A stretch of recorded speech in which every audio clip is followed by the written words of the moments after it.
Is Lego investing dying? Today, we'll do a deep dive in and find out if there's still some opportunities out there to invest in Lego in 2024. So if you remember, Lego released a bunch of 501st battle packs back in the days in 2020, so it hasn't been that long ago, and they were all retailing at 30 bucks a piece. Now those same sets, 4 years later, are only worth $7 more, and they retired in 2022, so it's been 2 years now. So in 2 years, they only did $3.5 each annually, which is pretty terrible when you think about it. So that's just an example that shows you like that some sets are not really worth investing into, especially the battle packs, in my opinion. When you think about it, right? The new battle packs are now worth $20 US, and back in the days, they were only 13. This is like insane. It's $7 more. So for instance, there was the Utapau Troopers battle pack in 2014. That one was only 13 bucks. And now it's worth like $95 US, almost 100 minimum.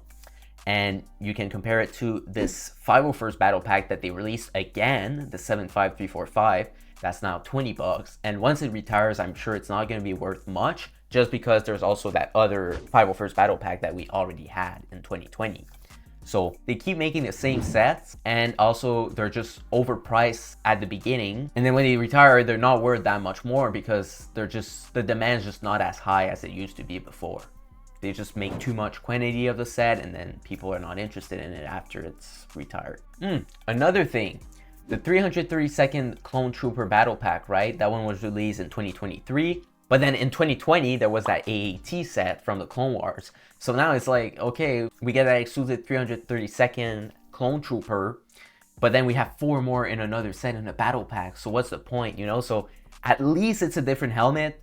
That's a good thing about it. But even then, the other set has 4, and then this one only had 1. So it's like, obviously not a lot of people will want that exclusive clone because there's only 1 of it in that AAT, so they'll all move into this battle pack instead. So that's another unfortunate thing in my opinion. I feel like that's a bit of a reason why Lego investing is not as good anymore. Now moving on, even the boarding, the Tentative 4 set that was sold out right before it released, so that just means like the pre-order were pretty hot. People all wanted that set, especially because of that ARC Trooper 5's minifigure that's supposed to be exclusive, by the way. Even then, because Lego are printing so many sets, they're making so many of them, I feel like once the set is retired, it's going to take a while before it actually appreciates in value, even though there's that exclusive ARC Trooper 5's, just because the quantity is so high. Back in the days, I feel like Lego were not making as many sets as they are now. So that's why the price was much higher than it is right now. Another example, even the Mandalorian Starfighter that was released, I believe in 2021, after the last Clone Wars season. That was pretty good in my opinion. I suggest you watch it if you haven't. But anyways, there was that Gar Saxon minifigure that was exclusive. You also had Bo-Katan back in the days that was exclusive as well. And you had also that Mandalorian Loyalist. But really the main minifigure was the Gar Saxon. That was a really cool one. And even with that Gar Saxon minifigure that's worth, I believe, close to $40 US now, maybe even more. Even with that minifigure, the set only appreciated like 10 bucks after retirement in 2 years now, because it was retiring in 2022 as well. So to me, that's just unfortunate. I feel like this set could have done really well, but then you reprinted the Bo-Katan, right? That devalues the set. And then surprisingly enough, the Gar Saxon is worth a lot, but it's not worth that much, not enough to make the set worth more. So that's just another example right there. And I feel like the same thing is probably going to happen with the Phase 2 Commander Cody, because the set was released so many times that people won't want to purchase it after retirement, or it's going to take more time for it to appreciate in value. Or they could also just re-release the Commander Cody in another different set.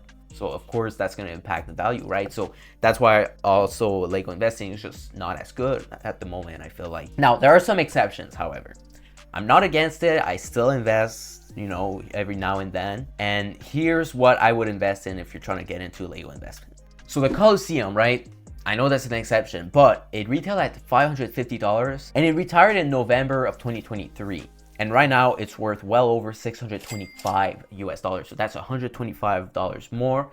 And it's only been like 4 months since it's been retired, which is pretty unbelievable when you think about it, because that's a really good return on investment. That's almost 30 bucks a month just for holding the set, which isn't bad, So That's one exception right there. So I'd say like investing in big sets like this, like the Coliseum, and then UCS Star Wars sets is probably the way to go, as well as some sets sometimes that can be on a high discount and are only going to be on the market for like a year or a year and a half. Usually because the shelf lifespan was quite low, people are going to go crazy once it retires just because they felt like they missed out on the set, you know, and also there's less set that were actually produced during that time, so less on the market, more demand than supply, you know, that's how it works. So then people will want to buy the set even more. But speaking of the UCS, I say, like, for instance, the Imperial Star Destroyer that was released in 2019 and retired in 2021, I believe, or 2022 actually,